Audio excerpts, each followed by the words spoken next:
This committee will come to order. We'll ask all the members to take their seat at this time.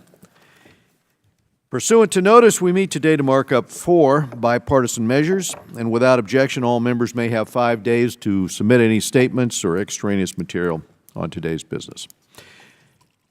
As members were notified yesterday, we intend to consider these measures today en bloc, and so without objection, the following items previously provided to members and also in your packets will be considered en bloc and are considered as read. We start with H.R. 4681, the No Assistance for Assad Act, with Royce Amendment 94 in the nature of a substitute and Royce Amendment 99.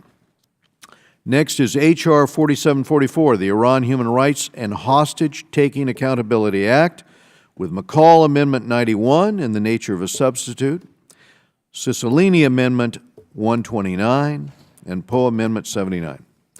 Then House Resolution 644, strongly condemning the slave auctions of migrants and refugees in Libya, Royce Amendment 95 in the nature of a substitute to that, and House Concurrent Resolution 111, supporting efforts to bring the 2026 FIFA World Cup competition to Canada, Mexico, and the United States. And I now recognize myself to speak on today's business. We begin by considering H.R. 4744. This is the Iran Human Rights and Hostage-Taking Accountability Act. And I want to thank Chairman Mccaul and also Representative Deutsch for authoring this important legislation. For years, the regime in Tehran has squashed all opposition in Iran with excruciatingly brutal tactics, including torture in Evin prison and in other prisons across Iran, and including mass executions. Yet very few Iranian government officials have been designated for human rights violations. The head of the regime's judiciary was not designated specifically for human rights abuses until last December. This is the same Iranian regime that is holding American citizens, including one who was in very poor health, on sham charges in one of the largest ransom schemes ever devised. It is far past time that the regime face consequences for its attacks on Americans and attacks on Iranians alike. The legislation we are considering today does just that. Next, we consider H.R. 4681. This is the No Assistance for Assad Act. I thank Ranking Member Engel and Representative Kinzinger for their work on this important bill, and it will help keep U.S. taxpayer money out of the hands of the murderous Assad regime and out of the hands of Assad's proxies.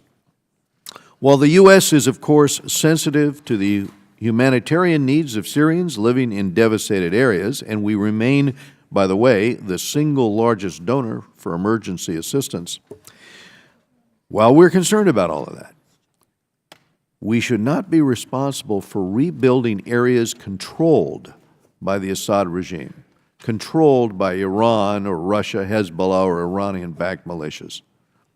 It would be unconscionable to give money and resources, which would likely be siphoned off by corrupt officials, to the Assad regime while the Syrian people continue to suffer chemical weapons attacks and rocket bombardment and continue to suffer starvation.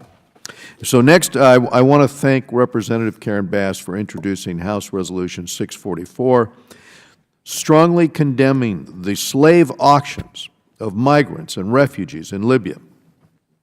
Since the fall of Gaddafi in 2011, Libya has been rocked by chaos.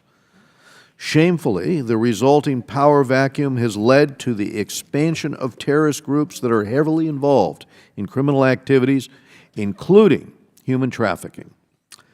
There have been multiple disturbing reports of serious abuses of migrants and refugees in Libya treated as slaves, including reports of slave auctions. This resolution condemns those horrific abuses. And finally, we have House Concurrent Resolution 111, supporting the efforts of the United States Committee to bring the 2026 World Cup competition to Canada, to Mexico, and to the United States. The U.S. has not hosted an FIFA World Cup event since 1994, when we hosted games throughout 9 cities and drew a record attendance of 1.3, I think the attendance is 3.6 million, a record that remains unbroken today. Hosting in 2026 would bring billions of dollars to the U.S., and we already have the necessary infrastructure, such as the stadiums and training facilities. This resolution rightly recognizes that we do a great job hosting this highly anticipated international event. So I now recognize the ranking member, Mr. Engel of New York, for his remarks. Thank you very much, Mr. Chairman. Thank you for calling this markup. We have 4 good measures before us today. I'm glad to support them all, and I thank all our members on both sides always for their hard work. But before I get to these 4 items, I have to say, in my view, we need to consider additional sanctions against Russia for its ongoing attack on American democracy.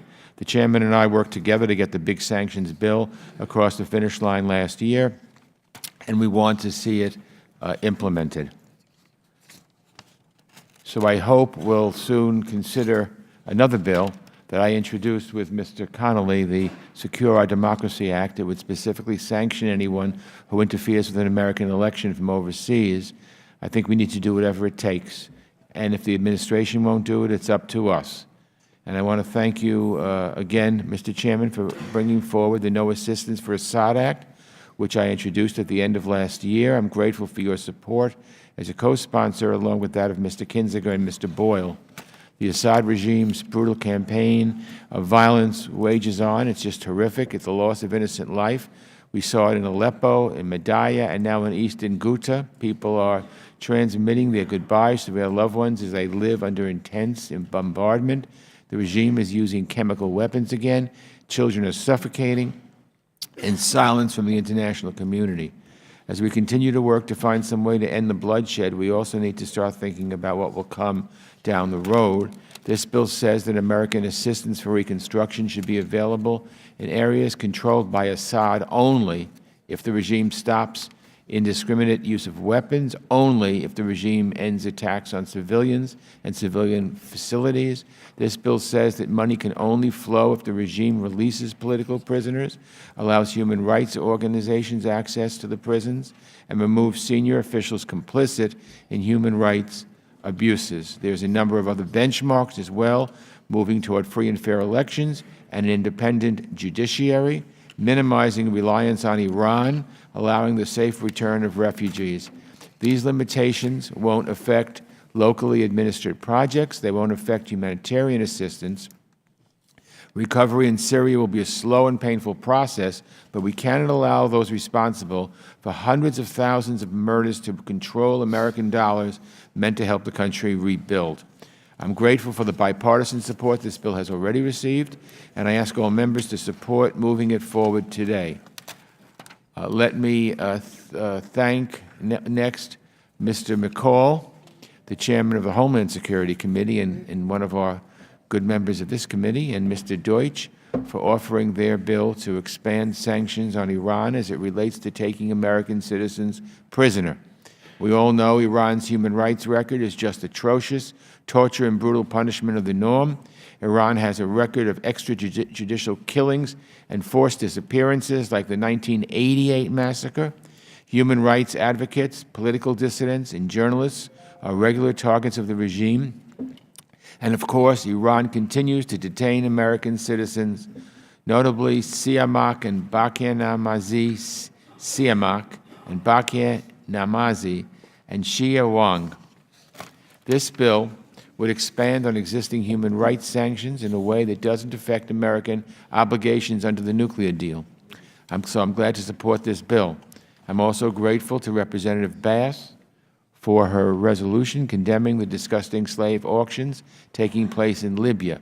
Libya has become a transit hub for migrants moving north to Europe, with as many as 1 million refugees and migrants, mostly from sub-Saharan Africa, currently in the country. In the absence of effective government, these vulnerable men and women have been brutally exploited as human trafficking victims, sold at auction, and forced to work for no pay. Can you imagine in 2018 this is still happening? So this measure condemns this horrible practice and calls upon authorities in Libya to put a quick stop to this practice. And finally, I'm glad to support Representative LaHood's concurrent resolution supporting the United Bid Committee's work to bring the 2026 FIFA World Cup to Canada, Mexico, and the United States at a time when the administration has been trampling on our relations with our northern and southern neighbors. I'm glad that Congress continues to see the importance of these ties. Bringing the World Cup back to the United States would be a boon for host cities and allow us, along with our Canadian and Mexican neighbors, to set the standards on hosting this tournament, which will expand from 32 to 48 teams in 2026. I support this resolution, along with the other measures we're considering today. I again thank all our members on both sides, and I yield back. Thank you, Mr. Chairman. We go now to Mr. Dana Rohrabacher of California. Thank you, Mr. Chairman, and I appreciate your leadership on all of the issues today. I support all four of these amendments. I would like to just note about the Libya amendment, which I support, what you're proposing today. But let's just note that the United States had an agreement, and we had set down a plan with Gaddafi when he was in power. And he was a brutal dictator, but he was not permitting the radical Islamic activities that now plague the entire Middle East. We broke our word to Gaddafi. We broke our word to other parties who were part of that agreement. Had we not done so, yes, Libya would still be a dictatorship, but they would not. But you wouldn't have radical Islamicists selling young girls into slavery. And so with that said, when we intervene in order to cleanse an area of dictatorship, as we did with Saddam Hussein, which again turned out to be a catastrophe for the people there, we need to think twice before we get ourselves embroiled trying to get rid of a dictator, because we don't know who that dictator will be replaced by. Although, with that said, I strongly support this because we are condemning the sale of women into slavery by these radical Islamicists there who now control large hunks of Libya. Support, of course, your no assistance to Assad, your human rights, especially the human rights provisions you have in 4744, when we're talking about the people of Iran who are struggling now for their own freedom. And they are courageous people, and they are being met with the utmost brutality. And this message will get to the mullahs in Iran. And also, more importantly, it will go to the people themselves who are struggling there for freedom, and we are on their side. Thank you very much. I support all of the initiatives being proposed today. Thank you, Mr. Rohrabacher. We go now to, I think, Mr. Ted Deutsch of Florida is next in the queue. Thank you, Mr. Chairman. I'd like to express my support for all of the measures before us today as the World Cup approaches, sadly, without the participation of the United States. I support efforts to bring the World Cup to North America. I appreciate the efforts of Representative Bass to bring attention and condemnation to the shocking slave auctions of migrants and refugees in Libya. And I'm heartened to see us take up H.R. 4681, the No Assistance for Assad Act, as we mark the 7th anniversary of the Syrian conflict. The Assad government is among the most corrupt, brutal, and oppressive regimes the world has ever seen. The destruction wrought by Assad's cluster munitions, his barrel bombs, his use of chemical weapons, and indiscriminate targeting, in addition to the damage caused in the counter-ISIS fight, will plague Syria for decades to come. Millions of innocent civilians are in need of humanitarian assistance. Even when the fighting ends, it will be years before we begin a real discussion about tangible reconstruction. But as we look toward that day, it's important to balance our hope of stability in Syria to allow for humanitarian improvements and refugee returns without providing assistance to the tyrannical regime and, by extension, to the Iranians and Russian interests. This bill is reflective of our values on human rights, international law, and democracy, and it will ensure that Assad does not benefit from post-conflict stabilization efforts. I thank Ranking Member Engel, Congressman Kinzinger, Chairman Royce, and Congressman Boyle for authoring this important legislation. Today, we also have before us H.R. 4474, the Iran Human Rights and Hostage-Taking Accountability Act. I am proud to have co-authored this bill with Congressman Mccaul, and I thank him for his support for all those who have been affected by the Iranian regime's egregious disregard for the human rights of its own people and of American citizens. As members of this committee well know, my constituent Robert Levinson went missing in Iran on March 9th, 2007. Bob is a husband to his wife of over 40 years, Christine. He is a father to his 7 children. He is a grandfather who has never had the chance to meet 5 of his 6 grandchildren. Last week, the Levinson family was forced to mark the 11th year without their husband, their father, and their grandfather. Bob's youngest son, Doug, is here today. Many of you heard from Doug last year when he testified in the Middle East Subcommittee alongside the son of Nizar Zaka and the son and brother of Bakr and Siam Aknamazi, 3 others who have been unjustly detained by Iran. For the 8 years that I've served in Congress, I have spoken out about Iran's past commitments to help locate and return Bob. In fact, in January 2016, President Obama, speaking from the White House, announced that Iran had agreed to deepen cooperation in Bob's case. But last week, a spokesman for the Iranian Foreign Ministry denied that Iran had ever committed to help. This is an outrageous lie, and Iran must be publicly called out for this lie. I raise this to illustrate why this bill is so important. The Iranian regime has no regard for human rights or for international law. It systematically represses its own people using technology to censor information, to track and monitor its citizens. It violently represses political dissent. It persecutes religious minorities like the Baha'is. It jails people without due process. It has one of the highest execution rates in the world.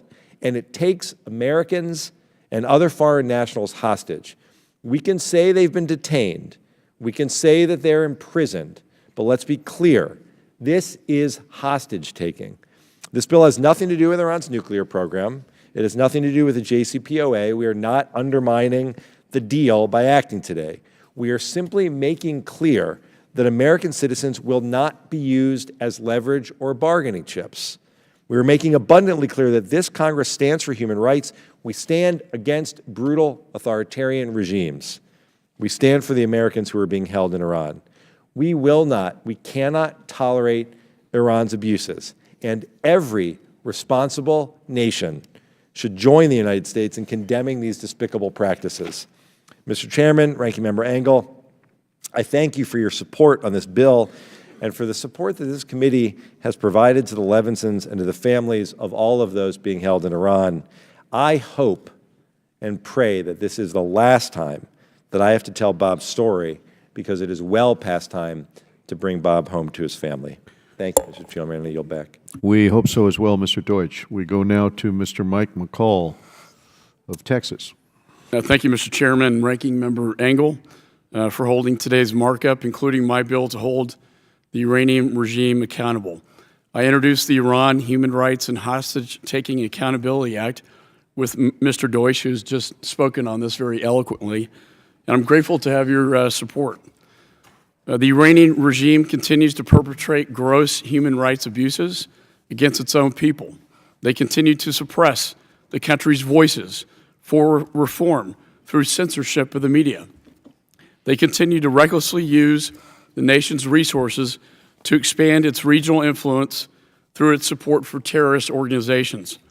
They continue to engage in corrupt practices, and they continue to illegally detain and imprison our citizens without just cause or reason. This is simply unacceptable.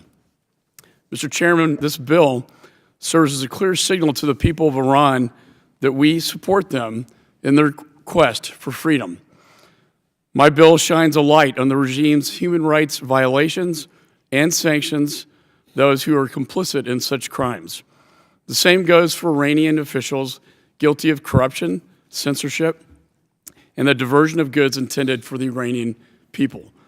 Finally, my bill sanctions individuals complicit in taking Americans and other nations' citizens hostage and requires the President to work with our international partners to develop a strategy to put an end to this inhumane practice.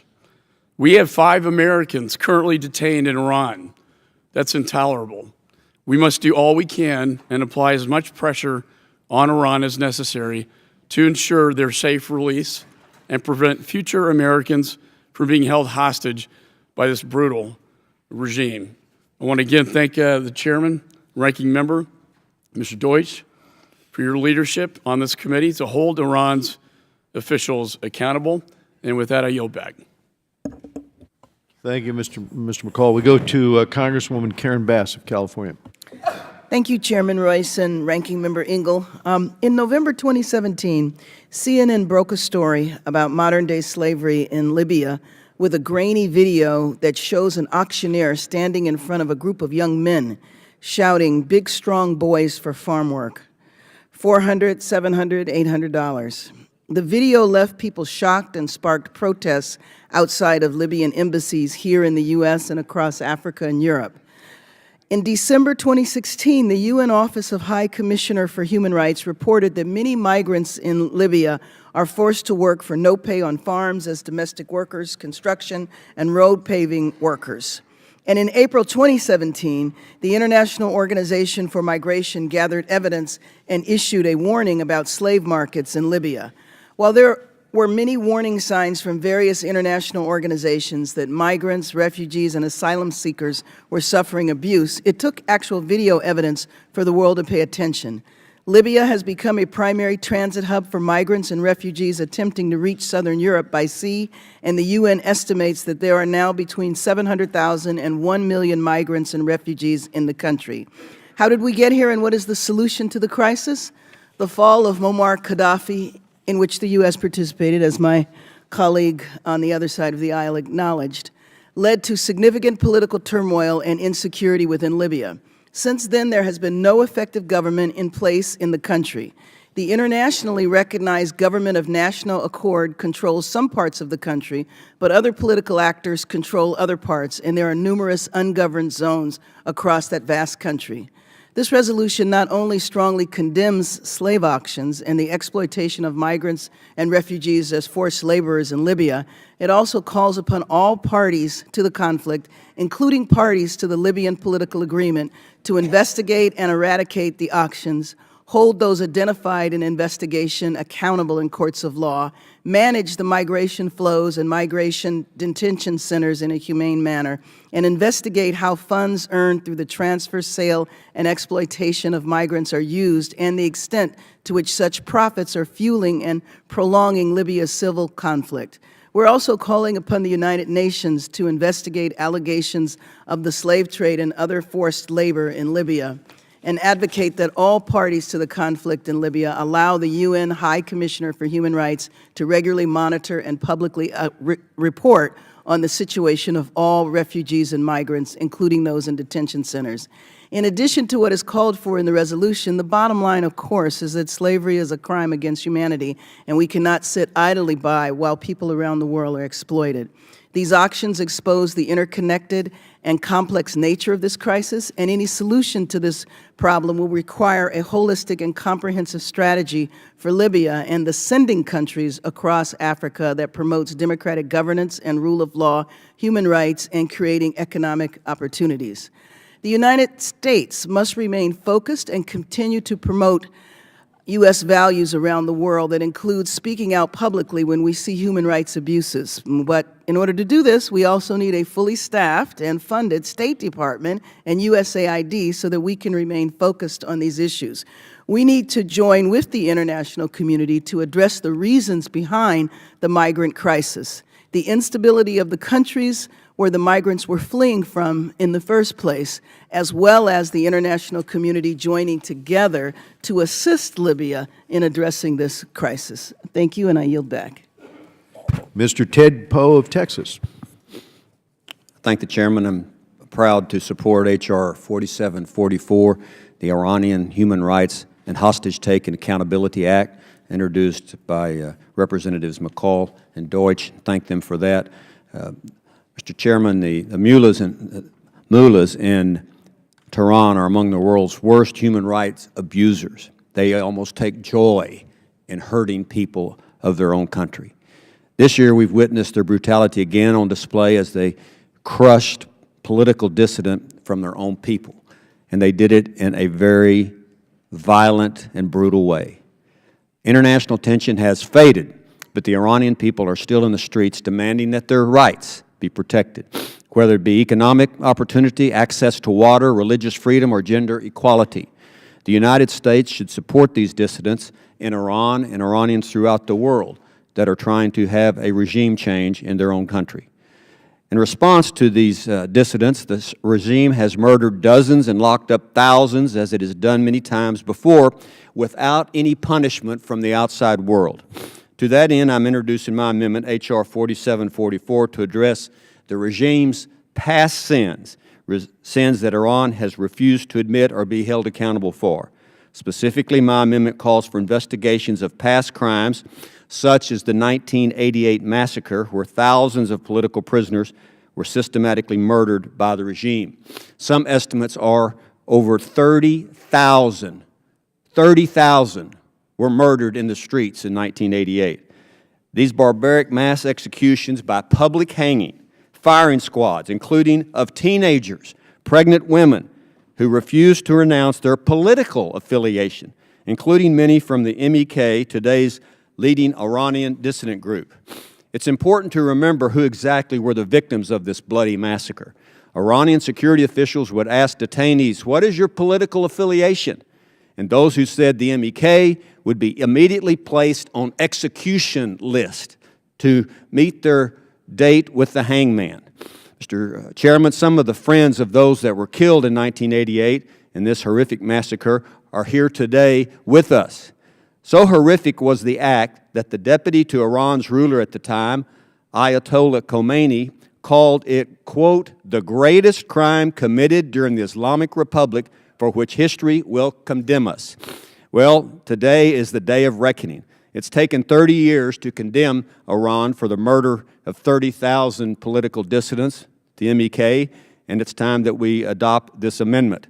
My amendment urges our government to work with international partners to investigate other major human rights abuses, such as the dozens that were killed in 1999, 2009, and in 2017. In all cases, the families of those murdered by the regime were never told what happened to their loved ones' remains. This amendment demands pressure on the Iranian government to disclose where the final resting place is of the missing so their families may have some peace. I want to thank Mr. Mccaul and Mr. Engel and Mr. Deutsch for this legislation. I also want to mention 644, the slave auctions in Libya. I want to reiterate that the United States needs to be very careful when it goes into a nation self-righteously overthrowing the government and walking away. That's exactly what happened in Libya. Now we have a failed state that is involved in human sex trafficking, slavery of migrants. Many of those coming from West Africa go to Libya hoping to get a better life in Europe, and they end up on the slave trade block. So I want to commend Representative Bass for this resolution. Human trafficking, modern-day slavery is taking place in many places in the world, but it's taking place at its worst in Libya. It's estimated that at least there are 500,000 to 1 million migrants bottled up in Libya that could be fodder for this slave trade. Evil men, whether they be criminal opportunists or terrorists, are subjugating those in most need for profit. And you cannot put a price on human life. The fact remains that we simply do not know enough about what is going on in Libya today, and we need to get to the bottom of this sex slave trade that is taking place in North Africa. And I want to emphasize once again, the United States needs to be careful before it goes into a nation and self-righteously overthrows the government, because there are consequences. One of those consequences is the slave trade in Libya. I'll yield back to the chairman. Thank you, Mr. Poe. We go to Mr. David Cicilline of Rhode Island. Thank you, Chairman Royce and Ranking Member Engel, for holding this markup today as we consider important legislation that will help punish Iranian human rights abuses, ensure American funds do not support the Assad regime, oppose the abhorrent slave trade in Libya, and I hope bring the World Cup to North America. I'm proud to support and co-sponsor each of these bills today. Thank you to Mr. Mccaul and Mr. Engel for introducing H.R. 4744, the Iran Human Rights and Hostage-Taking Accountability Act. This legislation expands sanctions that already exist against Iranian human rights abusers to ensure that people who target American citizens or legal permanent residents for abuse, detention, or harassment will face repercussions. I want to thank the chairman and the ranking member, members of this committee, for supporting my amendment to this legislation, which simply extends this sanctionable activity to include actions taken against American citizens or legal permanent residents, regardless of where they take place. This bill is an important expansion of sanctions authority in order to target the Iranian regime to discourage its widespread human rights abuses, which have continued unabated since the signing of the Jcpoa. Many members of this committee, including myself, supported the Jcpoa in the belief that in order to properly deal with the Iranian regime's support of terror worldwide and crimes against its own people, we must deal with the nuclear question first. This legislation will send a clear message to the Iranian regime and those who support it that the United States is serious about combating Iran's continued aggression within Iran and throughout the region. Today, we know that Iranian troops and Iranian-backed militias are active throughout the region, including in Syria, Iraq, Lebanon, Gaza, and Yemen. If Iranians associated with these activities commit abuses against Americans, we will now have one more tool to use to punish and hopefully discourage such behavior. I, too, want to acknowledge the presence of Mr. Levinson's son and thank Mr. Deutsch for his passionate and sustained efforts to bring attention to the outrageous behavior by the Iranian regime and to secure Mr. Levinson's return.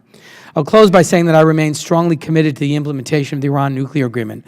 We're able to bring such strong actions to bear against Iran precisely because we have the nuclear framework in place. I hope the President understands that if we walk away from the Iran deal now, Iran will have nothing stopping it from pursuing a nuclear weapon. This is simply a risk we cannot take. I'd also like to express my support for Congresswoman Bass's resolution H.R. 644, which strongly condemns the slave auctions of migrants and refugees in Libya. The U.S. should not sit silently while desperate and traumatized people fleeing violence and seeking salvation are victimized through enslavement, forced detention, and physical and sexual violence. It's imperative that the sale and exploitation of human beings for profit be eradicated and that those responsible be held fully accountable. The United States, working in collaboration with the international community, should do everything in our power to assist, and for that reason, I'm proud to support H.Res. 644.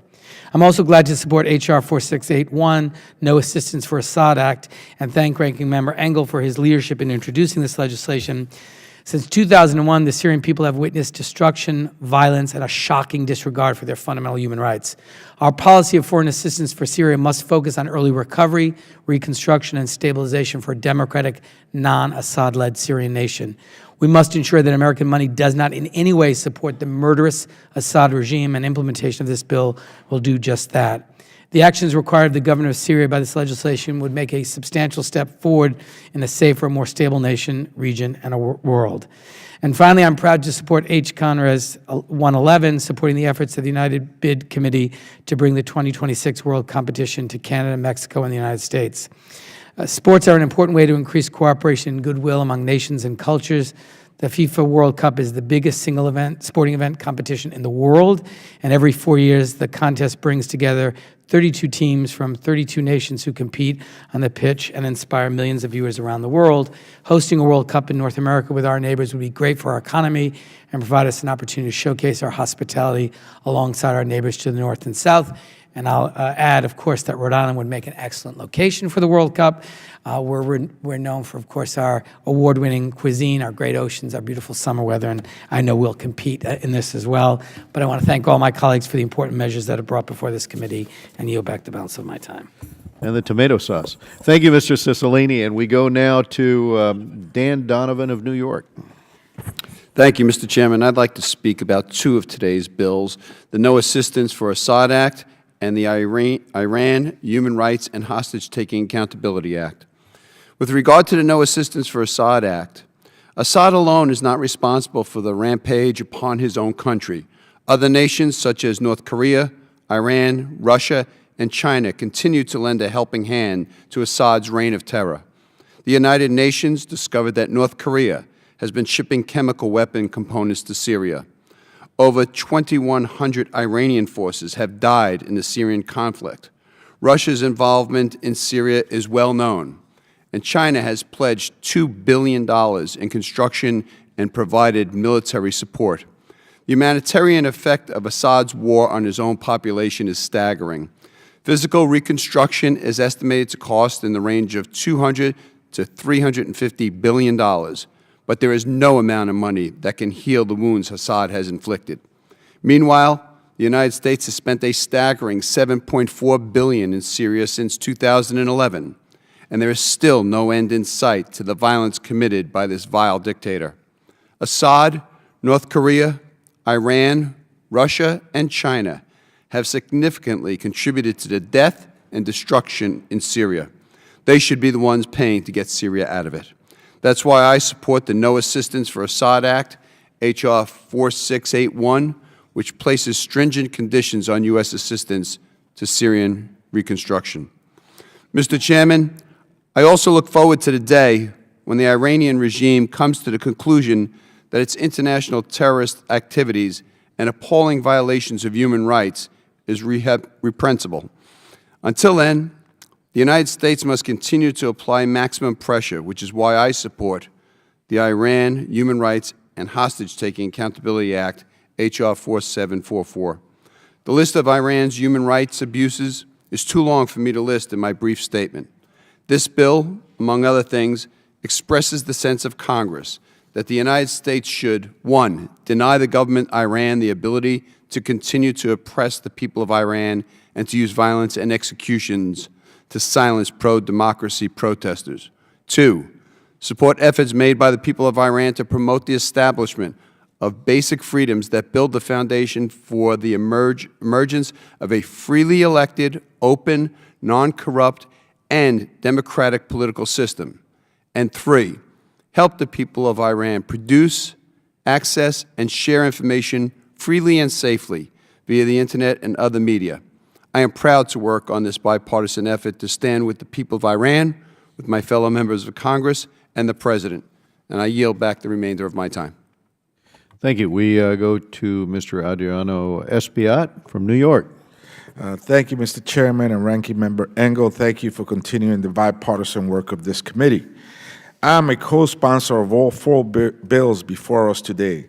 I was an original co-sponsor of the House Resolution 644 to condemn slave auctions of migrants and refugees in Libya. Slavery is an ugly part of our history, and that's exactly where it should be, on the shelves of history books. CNN recently did an undercover report on the slave auctions outside of the Libyan capital of Tripoli. The footage sent a chilling down my spine, Mr. Chairman. These human beings are being referred to as merchandise and sold for a few $100s. This is horrible and wrong. The bill before us today is a good first step in condemning these slave auctions and expanding sanctions against those responsible for these slave auctions. It is my hope that the new Secretary of State will monitor this situation closely. H.R. 4681, also known as the No Assistance for Assad Act, will limit assistance for areas of Syria that are under Assad's control. Since 2011, more than 500,000 people have been killed and over 11 million have been displaced. Reconstruction could cost as much as $350 billion, but we need to ensure that any U.S. assistance comes with the assurance that the Assad regime will not get a hold of this money, that attacks against civilians cease immediately, that human rights abusers are removed from positions of authority. H.R. 4744, the Iran Human Rights and Hostage-Taking Accountability Act, will target questionable actors in Iran and aim to curb the litany of human rights atrocity. This bill explicitly details the United States government's support of the Iranian people, who for decades have faced a government that arrests, imprisons, and tortures political rivals. Additionally, this legislation condemns the Iranian government for taking U.S. hostages, a practice that is a direct violation of international law.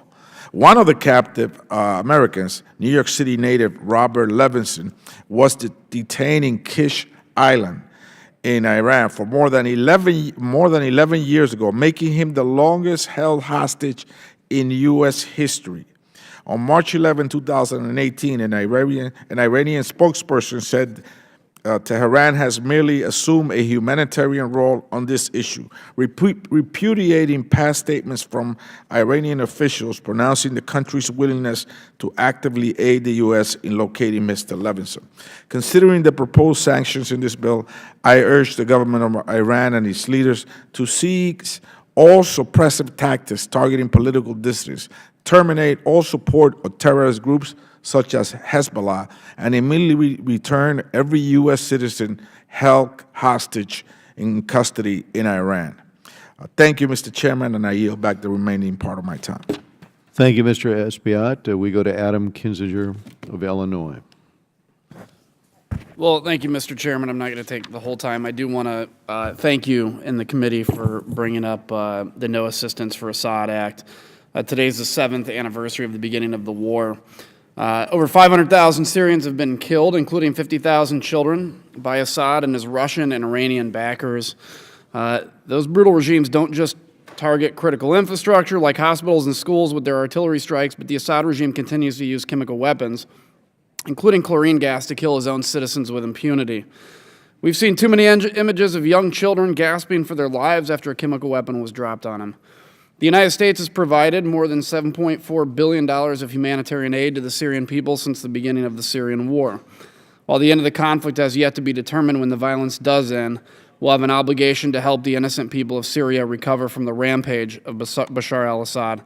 The No Assistance for Assad Act, which I proudly introduced with my colleagues, the chairman, the ranking member, and Mr. Boyle, would mandate that no early recovery funds be available to territories under control of the Assad government or for their associated forces, including Iran and Russia. They broke it, so as long as Assad's in power, they're going to own it. This legislation ensures that the United States will continue to provide early recovery and reconstruction aid to those areas free and democratic in Syria. This also requires 9 very clear, very tough conditions to be met for the president to release aid to restricted parts of Syria. As I've said before, in order to prevent the rise of the next generation of ISIS or terrorists, we must ensure that Bashar al-Assad is removed from power. I believe that the United States of America was put on earth to be an example of self-governance and order in a world that's drowning in strongmen, oppression, and poverty. Stopping Assad's genocide in Syria is part of our mission statement, and I'll continue to do what I can to support that mission. I urge my colleagues to join me in supporting the No Assistance for Assad Act, and with that, Mr. Chairman, I'll either yield or yield back. Thank you, Adam. We'll go to, who else is seeking time? Mr. Castro, were you seeking time? No? Oh, Dina Titus of Nevada. Thank you. Well, thank you, Mr. Chairman. I too support all 4 of the bills that are up today, and I thank the sponsors for bringing these important bills before us. I'm a co-sponsor of House Resolution 644, which strongly condemns the slave auctions and exploitation of migrants and refugees in Libya. Human trafficking has become a lucrative business in Libya, and the United States must do its part to condemn and stifle this industry. Human trafficking generates an estimated $150 billion a year in profits worldwide, so I'm glad to see that there are bipartisan efforts to combat this problem. My colleagues on this committee, Representatives Wagner, Bass, Smith, Frankel, and I, led a letter. We were joined by 80 other members of the House to the Appropriations Committee supporting strong funding for anti-trafficking programs at the Department of State and USAID. These programs protect marginalized communities that are especially vulnerable to labor and sexual trafficking, particularly migrants, women, and young people. The State Department's Trafficking in Persons report is a critical diplomatic tool that, when used appropriately, can expose abuses and contribute to significant improvements around the world. The Department's 2017 report found that in Libya, migrants, including potential trafficking victims, were arbitrarily detained for indefinite periods of time with no access to legal aid, and they were subjected to sexual violence, forced labor, and other human rights abuses. House Resolution 644 will send a strong message from our committee and from Congress that slave auctions and forced labor are absolutely unacceptable and that human rights of migrants and refugees demand the attention of the United States and the international community, and that's why I strongly support it. Second, House Continuing Resolution 111, which supports the efforts of the United Bid Committee to bring 2026 FIFA World Cup competition to Canada, Mexico, and the United States, and encourages the President to support this bid, reaffirms the strong trilateral relationship among our three countries. I serve as co-chair of the Travel and Tourism Caucus. We work to promote the travel and tourism industry and ensure that this vital sector of our economy continues to thrive because it plays an intrinsic role in the economy not only of the nation but of my district of Las Vegas. If the bid committee is selected to host the 2026 World Cup, Las Vegas, with 20 of the 30 largest hotels in the world, a new Raiders stadium, and a dedicated local fan base, will be in the running to be selected as one of the 12 cities to host games, and we look forward to that. Mexico and Canada are not just neighbors, but they are key allies, economic and security partners, and the United States' top tourist-generating countries. Unfortunately, we've seen a decrease in the arrival of Mexican visitors in 2017 compared to 2016, due in no small part to the rhetoric coming from the White House. North America's bid to host the 2026 World Cup would boost tourism and help foster the relationship among our three countries. At a time when the administration once again proposes a drastic 30% cut to the international affairs budget, these kinds of soft diplomatic initiatives can help reaffirm important relationships with our allies. So I strongly support this bill as well, and I thank you, Mr. Chairman, and yield back. Thank you. We go to Steve Chabot of Ohio. Thank you, Mr. Chairman, and I want to thank Representative Kinzinger and Ranking Member Engel for their work on H.R. 4681, the No Assistance for Assad Act, as well as Chairman Mccaul and Ranking Member Deutsch for their work on H.R. 4744, and I support all the legislation. As a co-sponsor of these pieces of legislation, I believe that they are vitally important steps if we want to have any chance of a peaceful and stable future in the Middle East, or particularly in this region of the Middle East. As has been mentioned a number of times, today marks the 7th anniversary of the Syrian people's quest for democracy, and for the last 7 years, President Assad has committed monstrously brutal human rights crimes, and his barbarism has been sustained by both Tehran and Moscow. Tehran has been propping up Assad to bolster its influence in Syria, train its proxy forces, threaten Israel, and secure a so-called land bridge to the Mediterranean. In the interest of time, I will submit the rest of my statement for the record, and we'll just conclude by saying it's time that we use all mechanisms, all tools available to us to ensure that Tehran does not continue to undermine peace in the region. And I would strongly urge all my colleagues to support all these bills, and I yield back. Thank you, Mr. Chabot. Any other members seeking time on the committee? Mr. Chairman.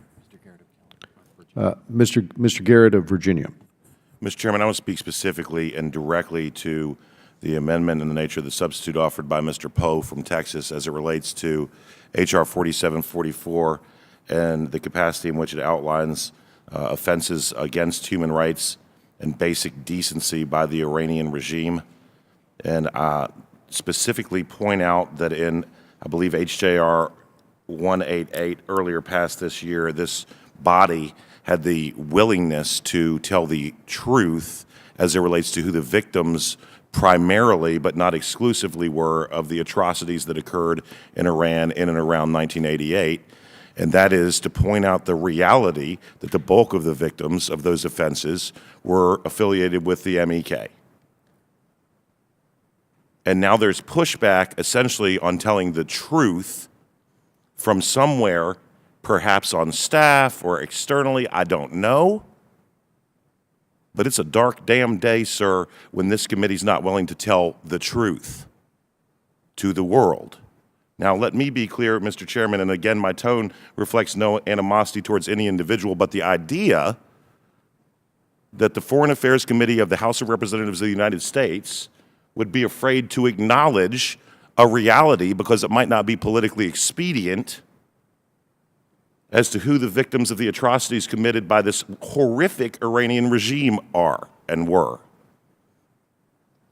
In my opinion, which I try to make clear as frequently and as loudly as I possibly can, is that just about any alternative on the ground as it relates to the governance of the nation of Iran is preferable to the status quo. But I don't have a preference as it relates to the MEK or their rival parties. I don't. So I'm not sitting here trying to curry favor with these amazing, brave people who show up in these yellow coats. I'm sitting here saying that it's an existential threat not only to the life of individuals who might have the temerity to protest conditions in Iran, but to the region and ultimately, if the Jcpoa works out the way I think it will, to the world, to stand by and acknowledge this Iranian regime's malfeasance, but not all of it, but not the scope of it, but not with specificity. And so, I mean no ill will towards any in particular person, but we know what happened. It took us 10 years to figure it out. In 1988 in Iran, we know who the victims were, and we should address that with specificity because we're the House of Representatives of the United States of America, and if we're not willing to look the world in the eyes and tell them the truth, God knows who will. And so I don't know how much more vehement I could be in support of Mr. Poe's amendment. And this isn't about picking sides except for to say that the mullahs in Iran are dangerous to the world. And so I hope that members of this committee on both sides of the aisle will join me in acknowledging the total truth as it relates to the reality of what occurred in Iran these many years ago, because it's important that somebody in the world be willing to do what's right and not be afraid by political considerations. And it ought to be us. Thank you. I'm going to thank the gentleman, but I'm going to recognize myself at this time. First and foremost, this bill sanctions senior Iranian officials for taking American hostages and for its human rights abuses against the Iranian people. The MEK is one of many groups that the Iranian regime has abused. There is no question that they have suffered very greatly. And that's why this bill, if you read the bill, and why Judge Poe's excellent amendment discusses in detail the 1988 massacre of tens of thousands of innocent people because of their political affiliations. But they're not the only ones massacred on an ongoing basis because of their political affiliations. It's not about one group. And it calls for an investigation of all of those massacred, including the MEK, calls for an investigation of all of those massacred and full accounting for the families of the victims. And it also discusses Iran's abuse of numerous other political dissidents and ethnic and religious minorities. And I think you and I both have plenty of examples of sitting with family of Baha'i or Zoroastrians, or you name the religion that has suffered over the past 4 decades, and why it calls for the Iranian regime to be held accountable. Now, with this bill, we are trying to speak directly to the Iranian people, to tell them that we stand in solidarity with them against their oppressive regime. If we start playing politics by naming certain parties and not others, we muddle this key message. So in the end, this is about more than one group. It is about the people of Iran. It is about their ongoing human rights abuses and taking concrete action to stop them. So again, I thank the gentleman. Any other members seek time? If not, hearing no further requests for recognition, the question occurs on items considered en bloc. All those in favor say aye. Aye. All those opposed, no. In the opinion of the Chair, the ayes have it, and the measures considered en bloc are agreed to. Without objection, the measures considered on block are ordered favorably reported as amended. Staff is directed to make any technical and conforming changes, and the Chair is authorized to seek House consideration under suspension of the rules. That concludes our business for today. I want to thank, of course, Ranking Member Engel, but also all of our committee members for their contributions and assistance with today's markup. The committee stands adjourned.